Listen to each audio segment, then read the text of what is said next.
Okay, we're going to go ahead and get started. We want to be respectful of your time.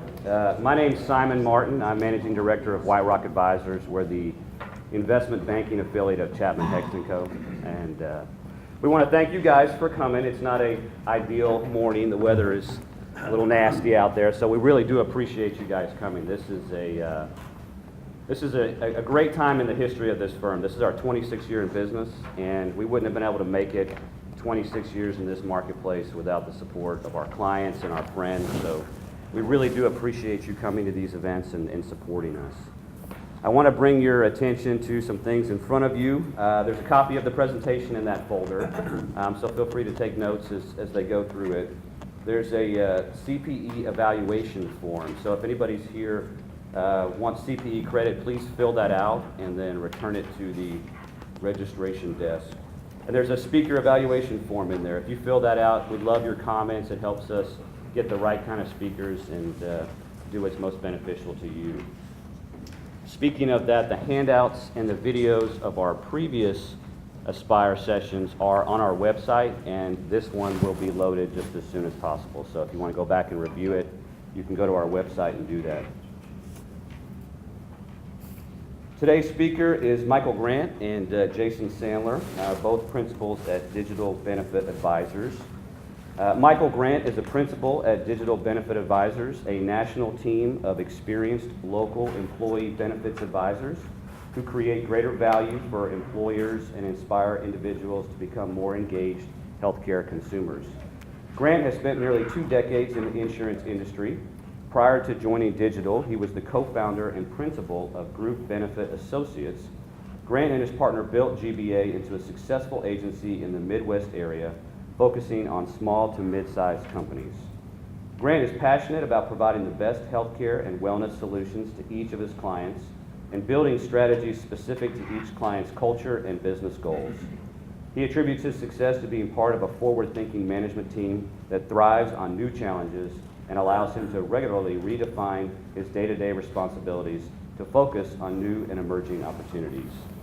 He is the former chairman of Teen Living Programs Associate Board, a nonprofit organization in Chicago that provides a community for young people who are struggling to build a better life for themselves. Grant has been a member of the Economic Club of Chicago for the last 10 years and currently sits on the membership council. The club fosters meaningful connections among Chicago leaders to encourage dialogue on important economic and social issues and to cultivate the next generation of civic leadership. Grant received his bachelor's in political science and sociology from Northeastern Illinois University. He is licensed to sell health and life insurance in Illinois, Indiana, and Texas. Grant is also securities license Series 6 and Series 63. Jason Sandler is a principal at Benefit Advisors, a national team of experienced local employee benefit advisors who create greater value for employers and inspire individuals to become more engaged healthcare customers. Sandler was an integral component of developing DSG Benefits, now Benefit Digital Advisors Company.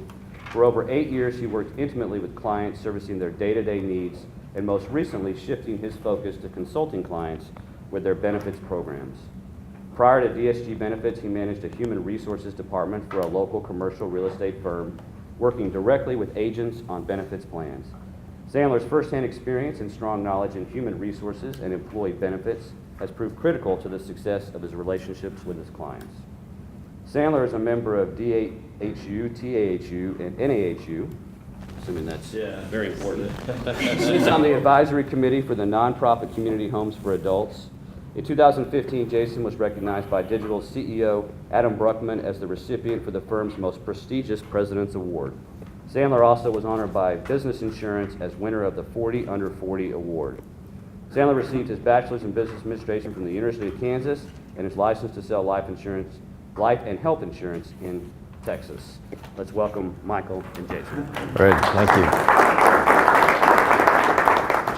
Well, thank you, Simon, for reading those bios. We appreciate it. Very, very important, right? So, well, thank you guys for coming out this morning for this crazy thunderstorm weather. I just returned from Arizona, 80-degree weather, beautiful, sunny. Came home, delayed, got in at 1 o'clock in the morning, and then made it here with the storm. So we appreciate you guys coming out.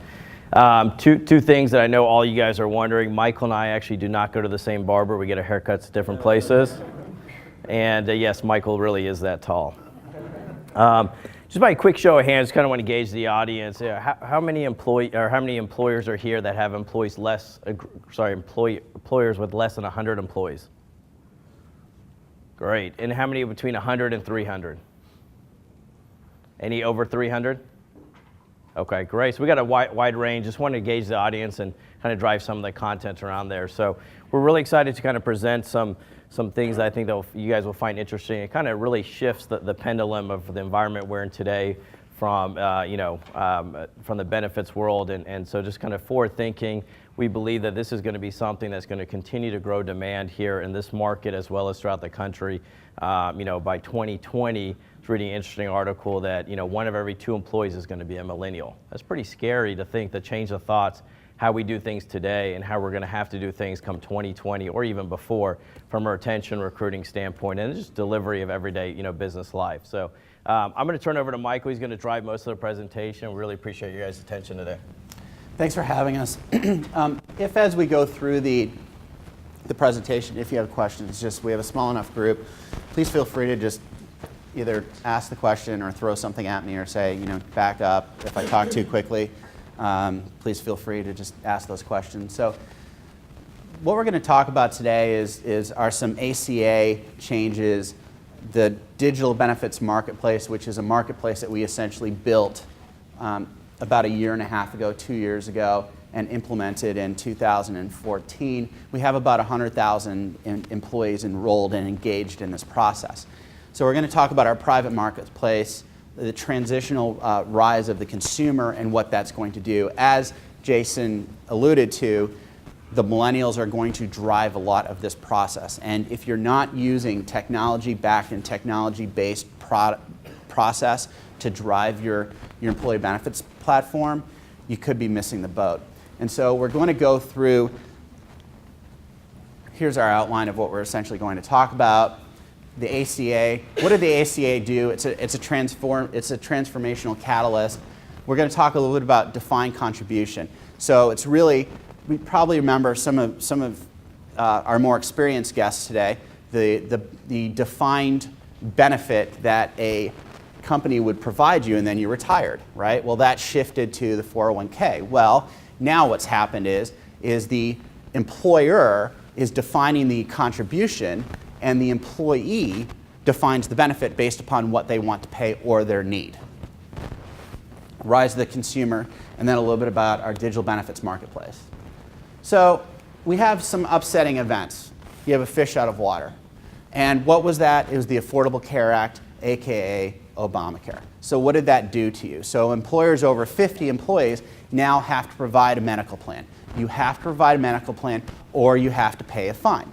So we're not really going to talk a lot about the fines today because we're assuming that the vast majority of you in this room are actually playing as opposed to paying. So some of the bad and the good.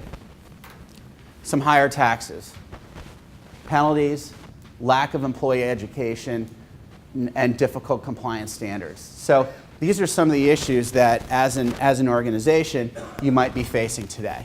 So one of the things that the positive change within the insurance industry is everyone now has the opportunity to be insured. Employers over 50 now must either pay a fine or have an insurance medical plan. Now, 4 years ago, you didn't have to have an insurance medical plan. Today, you need to either have an insurance medical plan or you need to pay a fine.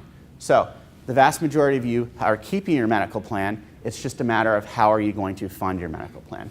So one of the best things that the ACA has done, or as we see it, has expanded choices and expanded flexibility. What it is going to need to take, though, is private sector engagement, focus on individuals, consumers versus the employer. So we've already talked about paying. You have the public exchange. So for example, individuals that want to go out to the state of Texas has their own exchange. Play, which is a passive way, to engage your employees. Maximize employee choice, define the contribution, and commoditize benefits. There's been a cost shifting though. The cost shifting is moving the cost from the employer to the employee. So 10, 15 years ago, employers were paying, for example, 100% of employee and family coverage. The shift now has been to employers paying possibly 50% of employee and family coverage, and sometimes 100% of employee coverage.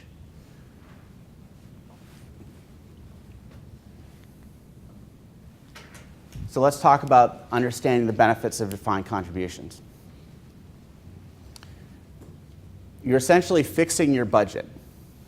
So for example, if you have a defined budget of, let's say, $10,000 that you're going to provide to each family or each individual, the benefit of using an exchange is it reduces the administrative burden, it enhances employee choice and satisfaction, and it really gives them an opportunity to become consumers of their medical. I'd like to play a video. In today's world, executives and business owners make a lot of tough decisions. One of these includes choosing an employee benefits plan. And with the constantly changing structure of business, coupled with the unpredictable nature of medical rate increases, it's often difficult to tell what's best for your company. At Digital, our goal is to create happier, healthier individuals with each experience in the simplest way possible. We understand the complexity of these decisions and provide you with easy solutions. It's simple. Businesses that offer employee benefits are much more likely to attract and retain top talent than those that don't. But the problem is that the current model for these benefits is costly. And as if that's not enough, the constantly changing nature of the model makes the process confusing and more difficult than it needs to be. So why choose us? Well, we provide a solution to this problem by making the complex seem simple. Our digital benefits marketplace acts as a private exchange, combining the convenience of technology with the hands-on instruction of an outstanding customer service team to provide your company with a one-stop shop for all of your employee benefit needs. At its foundation, an online benefits portal gives your employees self-service options while providing you with administrative tools to manage your COBRA needs, FSA HRA, or HSA, with year-round support in case you ever need help. We provide you with long-term financial sustainability by offering you a comprehensive benefits program at a fixed cost, without making it challenging or time-consuming. By moving to a plan that offers a defined contribution, we involve your employees in the decision-making process, such as giving them a benefits allowance to determine how they spend their benefits dollars on the options that best suit their needs. With more choice and flexibility comes more plans to administer. So we wrap our technology with administrative support services like a call center and billing and data verification. Your costs are fixed and your employees have choice and flexibility, while we take the administrative burden off your back. It really is that simple. Because we know that you have a lot of tough decisions to make, we'll make sure this isn't one of them. Set your budget and we will take care of the rest, employee by employee. Digital Benefits Marketplace. Employee benefits simplified. So what the marketplace really does is it gives your employees an active engagement. So it's really no different than, for example, using eBay, Amazon, any type of online shopping process. It actively engages them. So there's an Accenture study out there that talks about how someone on Amazon Prime that is essentially an Amazon Prime member will spend anywhere from $2,300 to $2,800 on an annual basis using Amazon Prime, whereas they're spending $7,000 to $10,000 on an annual basis on their employee benefits. And in a regular type of process going through open enrollment, they're only going to spend 15 to 20 minutes. As opposed to Amazon Prime, they're going to spend 40 to 70 hours over the course of the year shopping for $2,500. So you see the dichotomy that people are using online shopping, but they're not using online shopping for employee benefits in an efficient manner yet. But what we see is by driving people to using an exchange, actively engaging your employees in choice. So for example, one of the things that we find is very efficient are using things like questionnaires, online questionnaires, actively engaging the employee in a process of what are their actual medical needs. Because one of the things that we found that engaging employees utilizing their medical plan, so for example, do they understand deductible? Do they understand copay? Do they actually understand what they're purchasing for the course of the calendar year? We generally find that employees and employers overinsure and overbuy. How often do you actually utilize your deductible during the course of the calendar year? Do you actually hit your deductible? So essentially the over-purchasing of their health insurance equates to dollars wasted not only from themselves but also from the employer.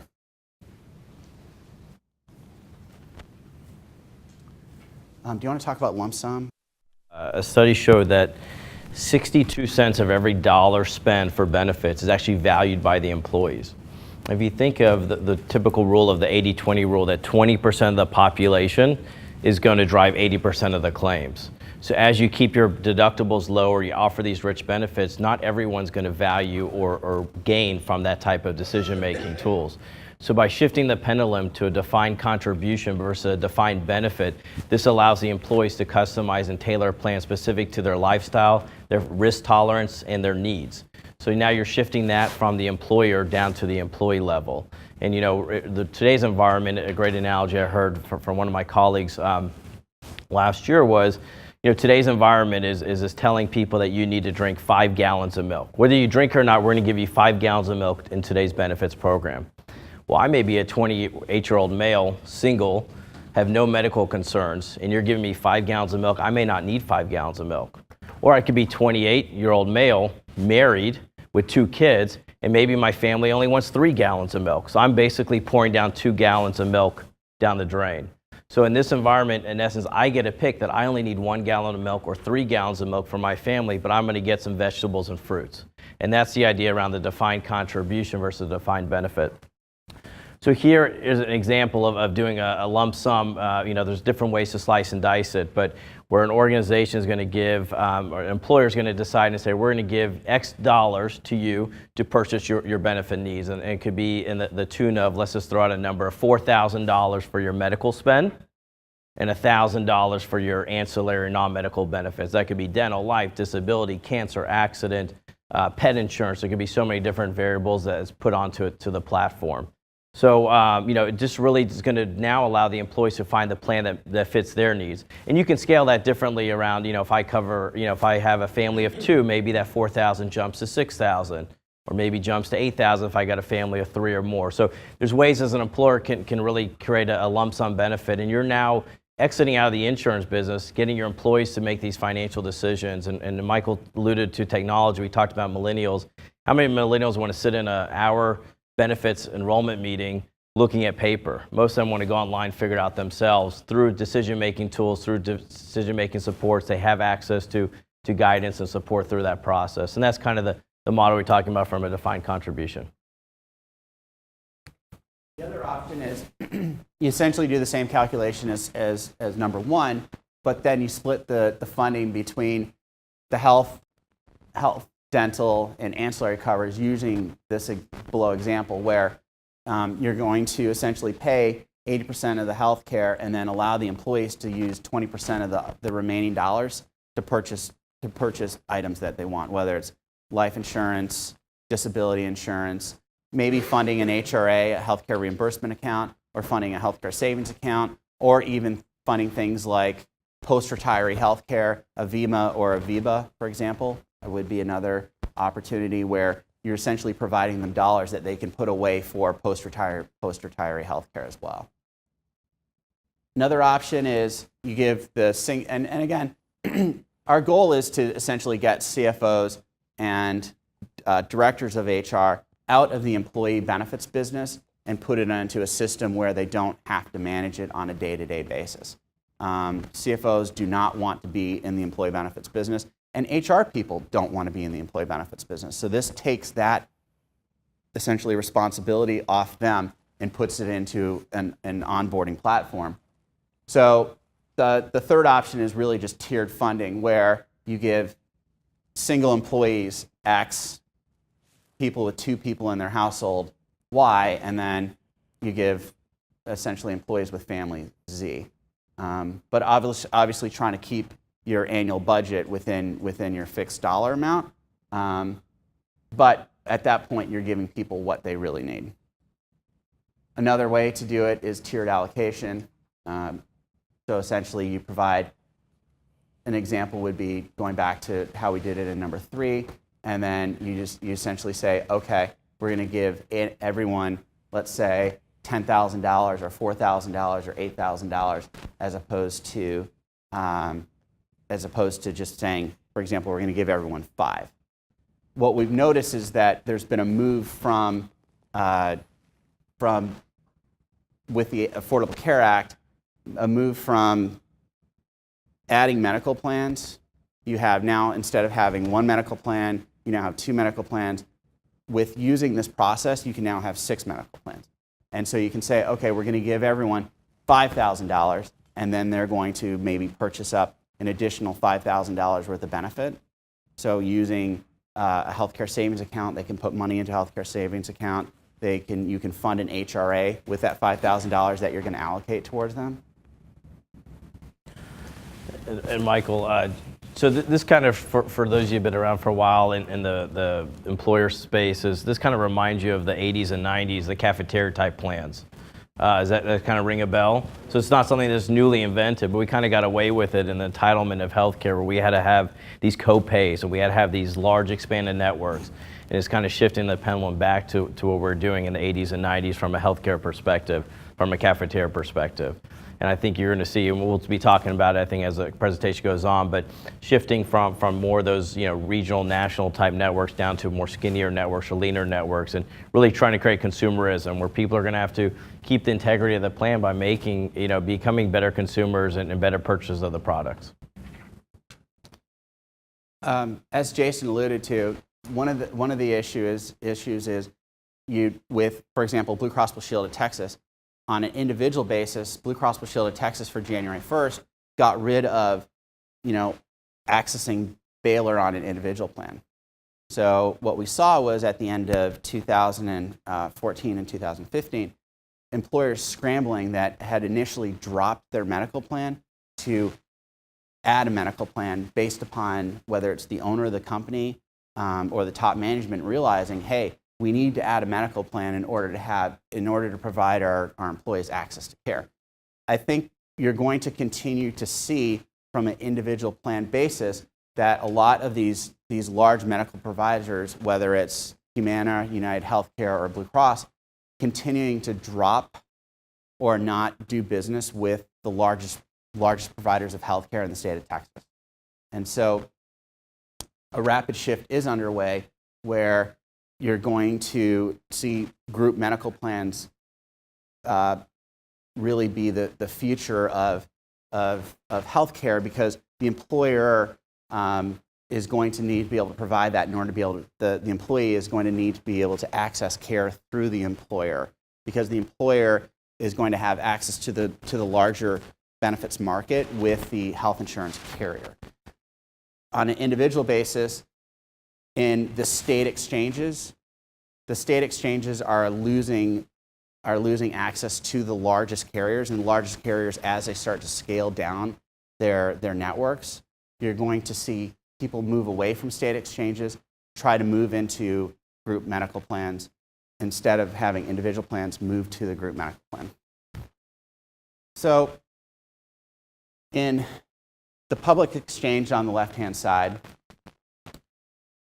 they expect that this number is actually probably closer to about 5 to 6 million people that are enrolled in a public exchange. By 2018, they expect this number to be 31 million.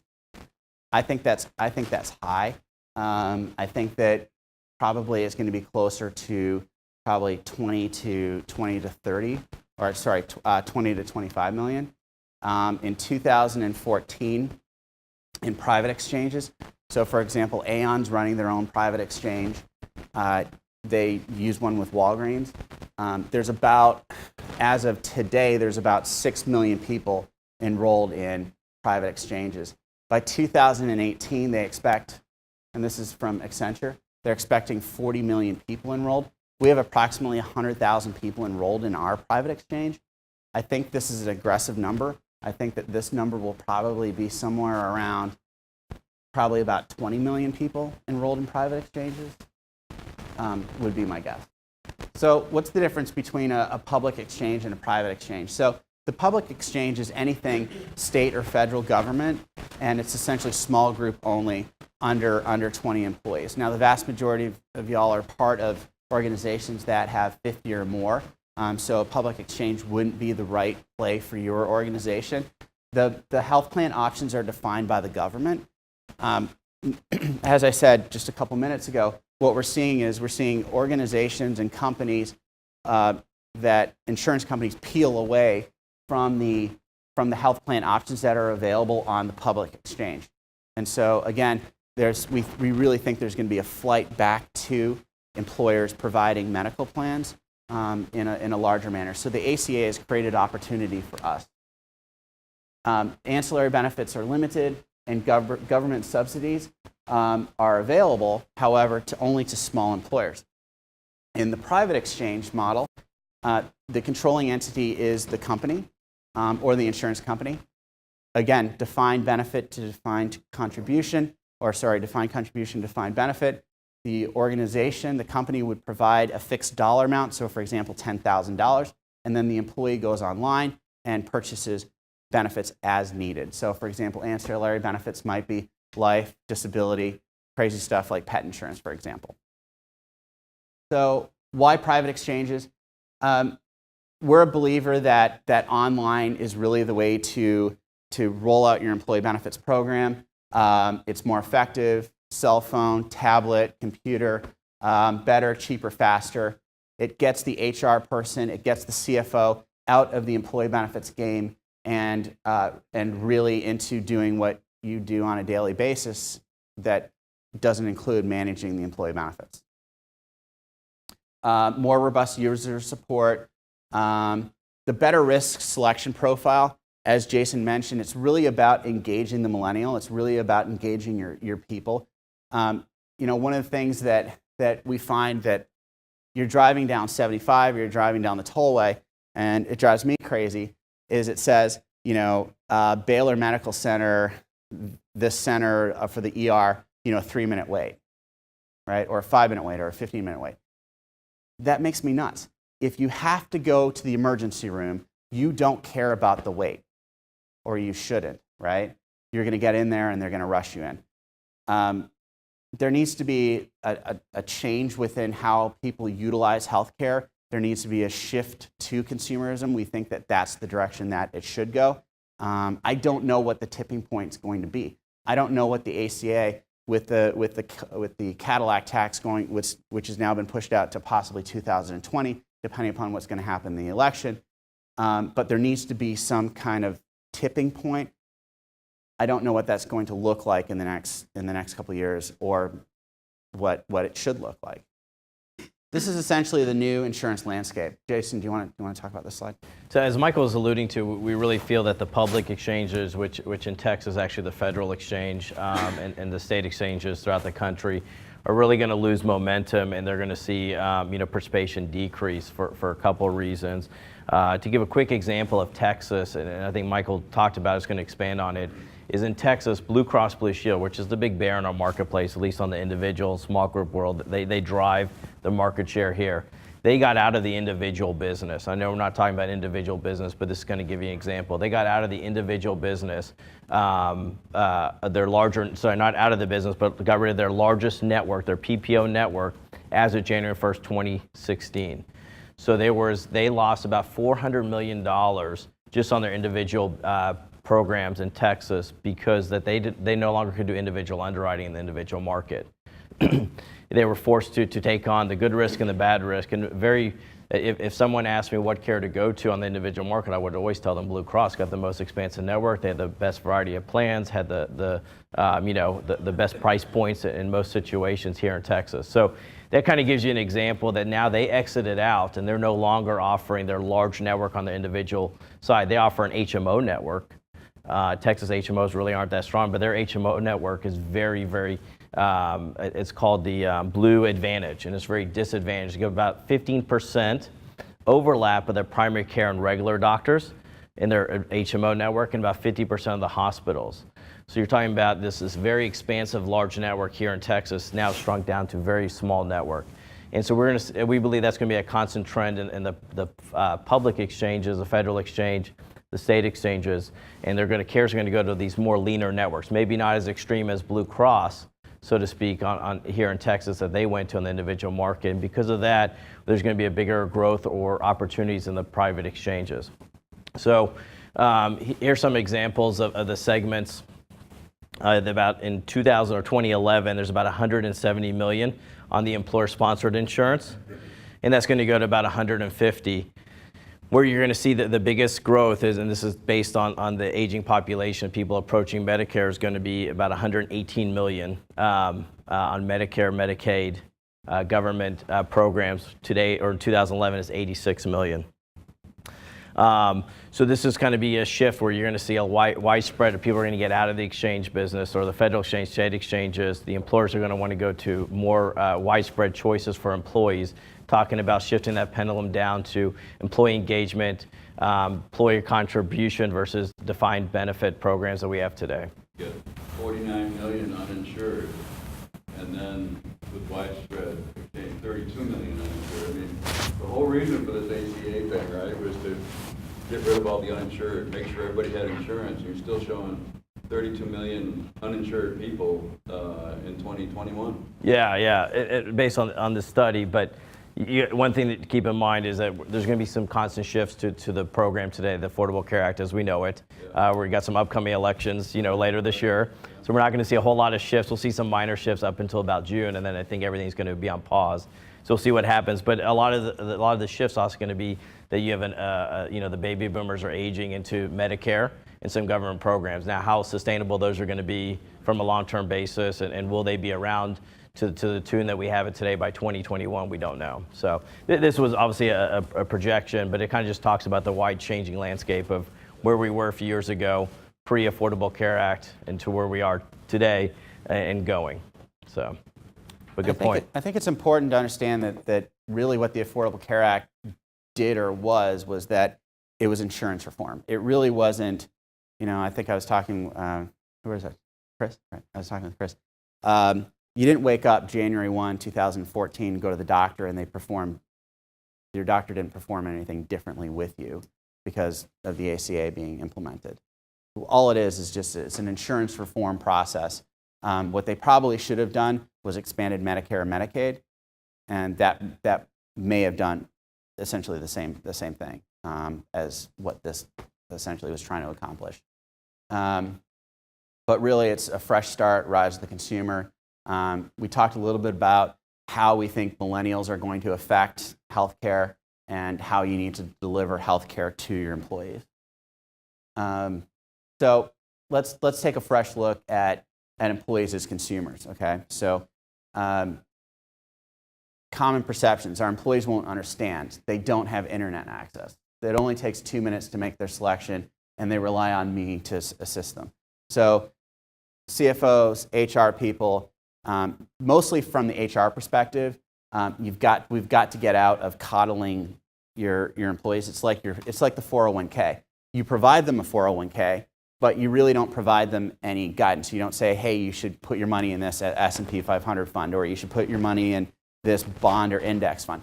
they make choices based upon how they feel they want to direct their retirement, or are they risk adverse, or are they, all in going with, buying, an S&P 500 fund or a tech fund or et cetera.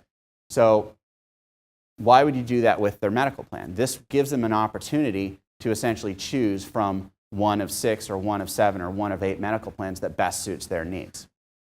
So the new reality is that your employees are regularly making complex business decisions and buying decisions online.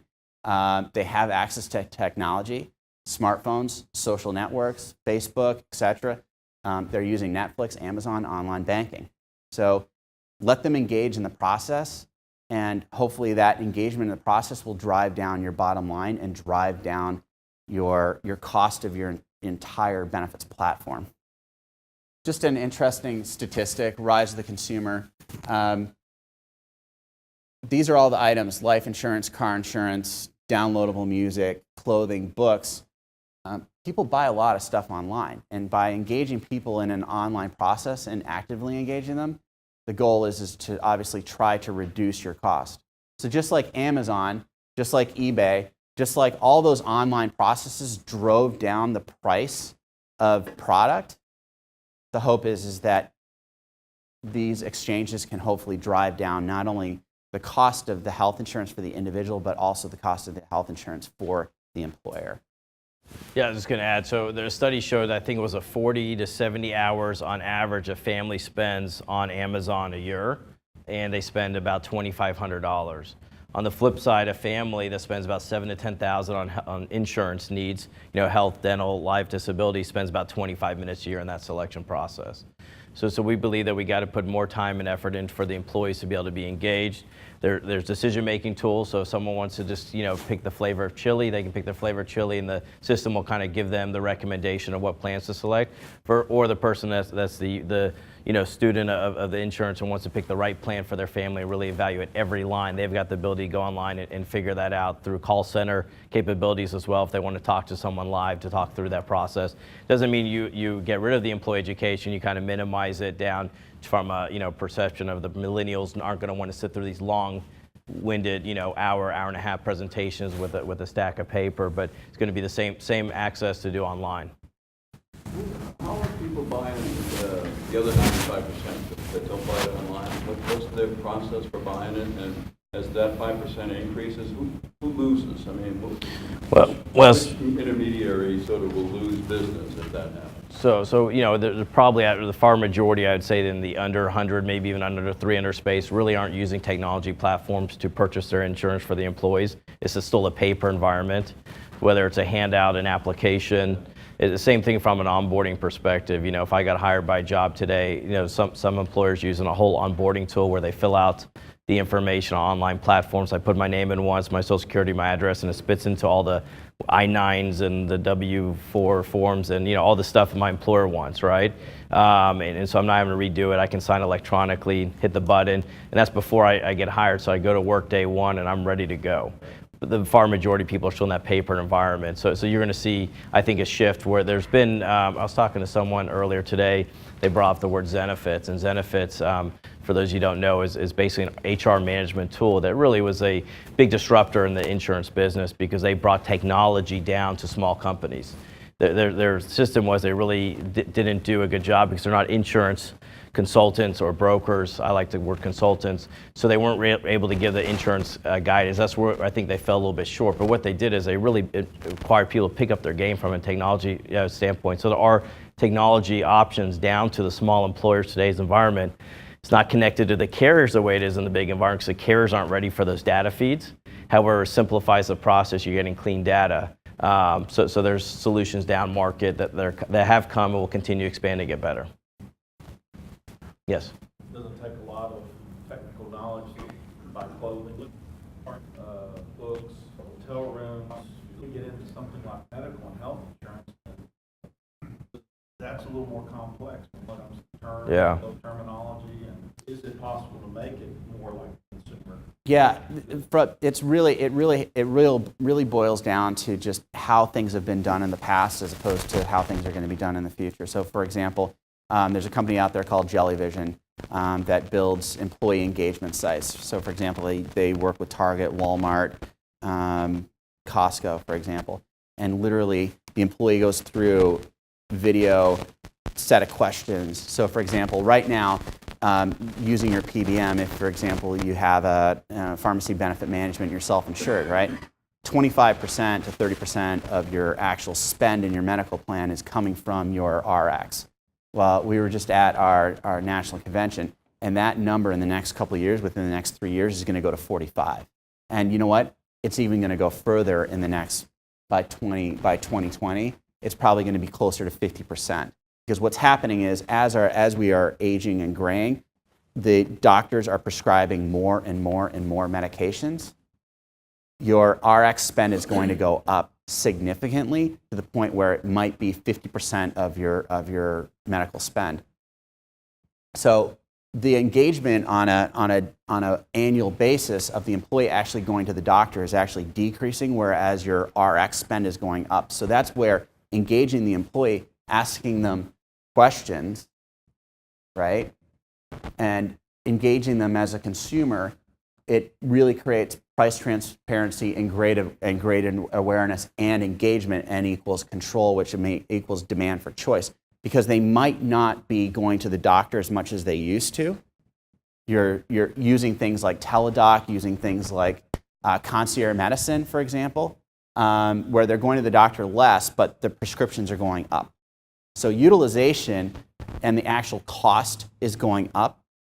But the actual engagement going to the doctor is going down, so your RX is going up. So the engagement of actually using medical providers, I think over the long haul will go down, but your prescription dollar cost is going up significantly. Yes, sir.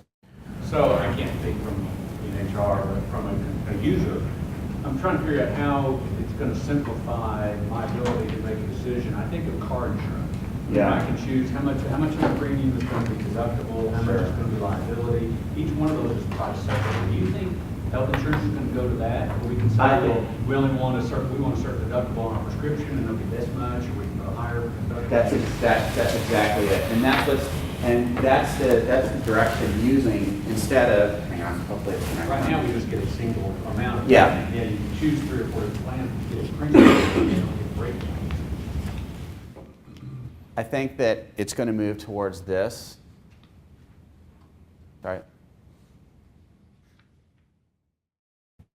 And I think Michael did a good job of creating consumerism after the decision making. I think to go back to your question, there's some decision making tools where it's like a questionnaire in the beginning where an employee can put their information. It's going to ask them what they use the insurance for, how many doctor visits they go as a family, what type of doctors, medications, things like that. There's also going to be in the platform the short videos. So what is an HSA plan or health savings account?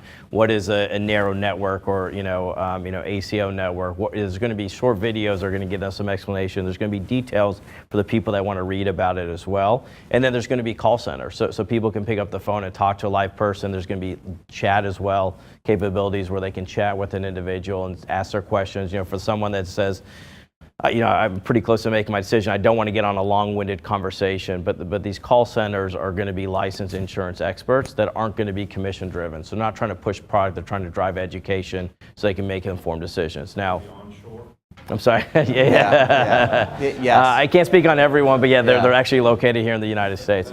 I will tell you that the one thing about the insurance industry as a whole is it's pretty resilient. So things are going to continue to get better and expand. I think the one thing we fail as an industry is transparency. You talked about how does someone make a decision like that. Even in today's environment, you're relying on your employer to pick the 1 or 2 plans, and then you got to pick it, but you really don't know how to use it. And then when you actually go and use it, doesn't work the way. There's some employee advocacy programs out there, some companies out there that drive it, but I think it's only going to expand and get better. It has to in the industry. So it's bringing all that to one side for the employees to choose from. Yes, sir. We're already starting to see the 401k market change to the same environment where in the past we would go out and do a presentation and everyone would have to turn their forms into the HR department, fax them over to our office, and we'd send them up. Well, we're about to do a 401k enrollment with Vanguard. And so basically we'll do the enrollment, but then everyone has to go online and pick their funds. So how do they pick their funds? Well, they go through a risk profile questionnaire, and that leads someone to say, I need to have X% fixed income and X% in stocks. And then you build your plan. Yep. If you don't want to build your plan, you have a default option. That's one of those target date funds.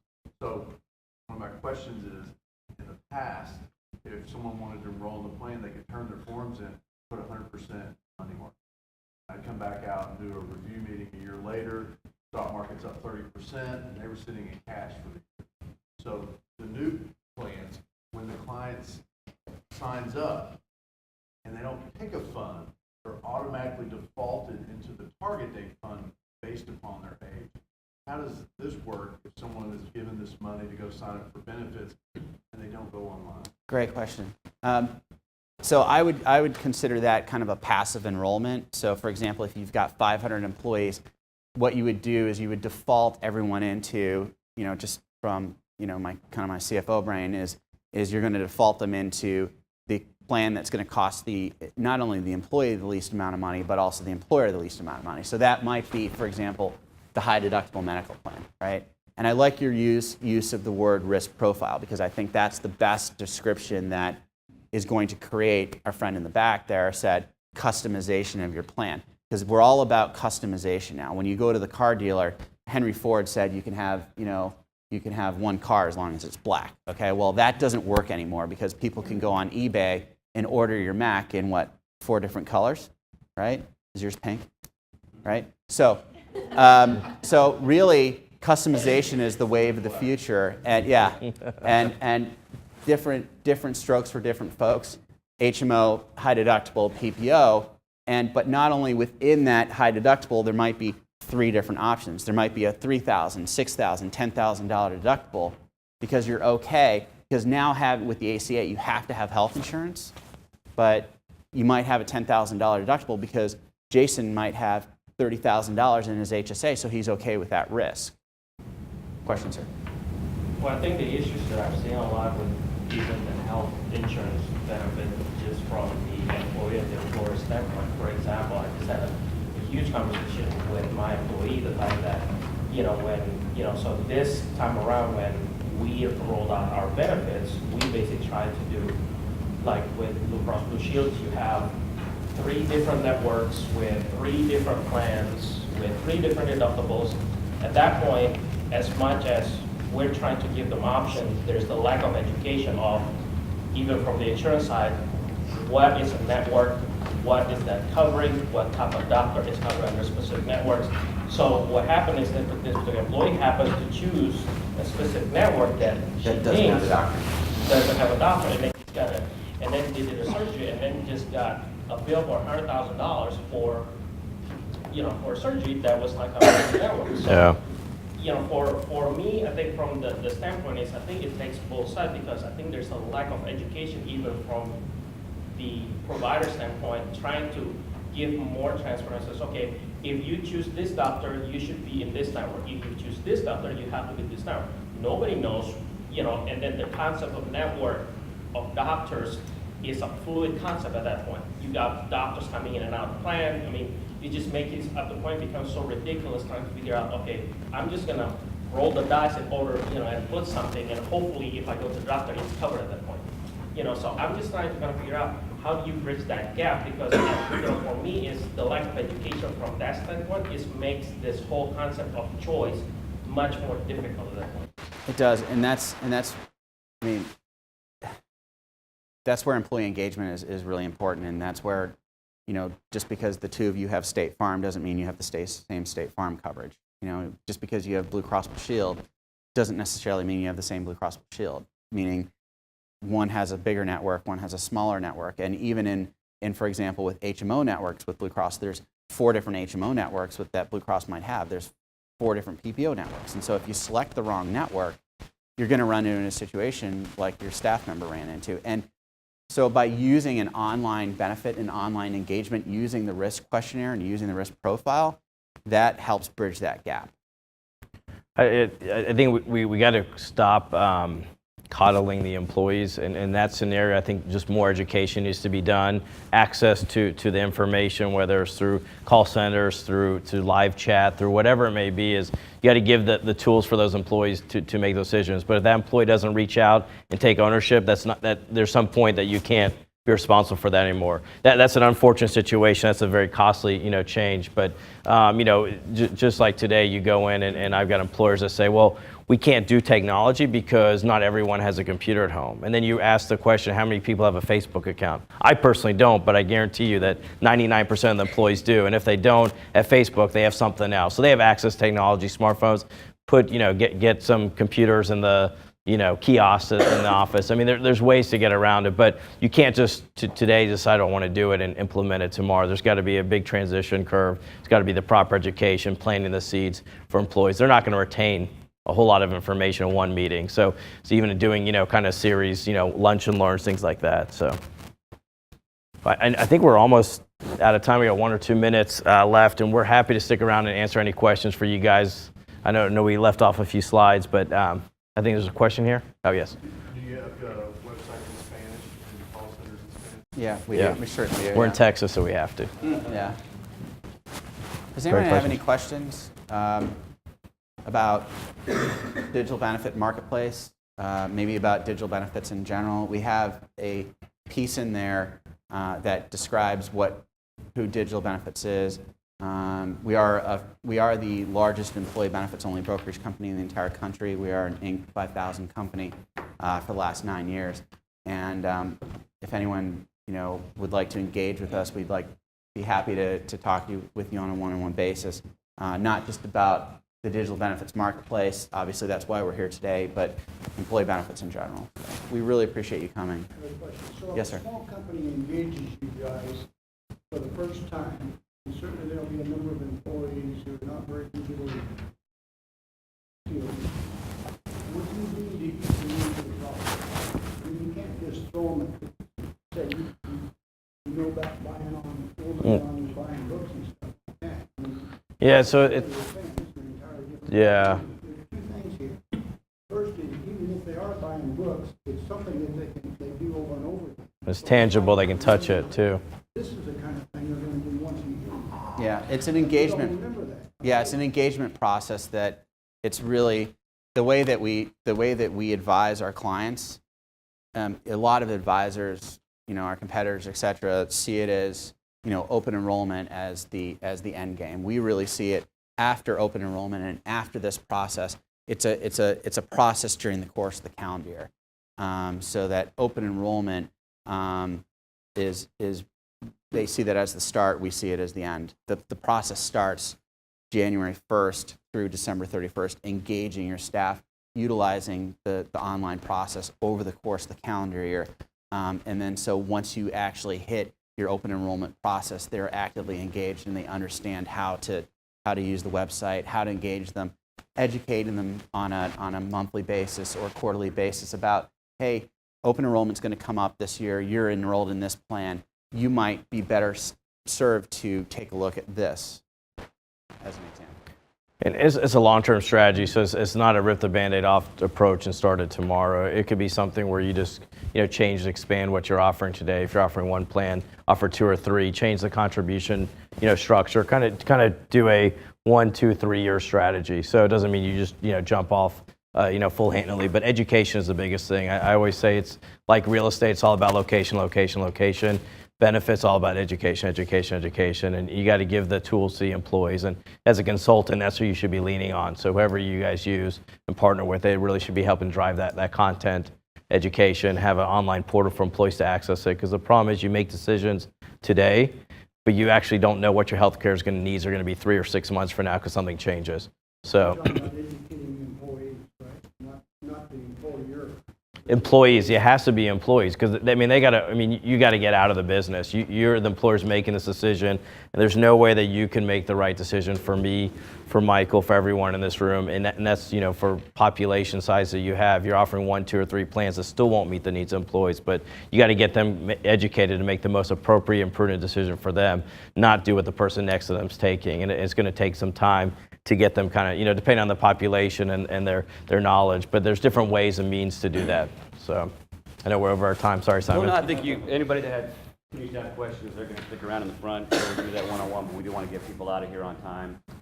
Thank you for coming. Our next Aspire is going to be on April 6th with Don Osbach of Riverbend Growth Partners. Make sure on your way out, if you need the CPE credit, that's at the registration desk. We also have validation for the parking on the way out. So appreciate you guys coming. Thank you very much. Also, members of the firm will be around afterwards if we can help in any way as well. Thank you.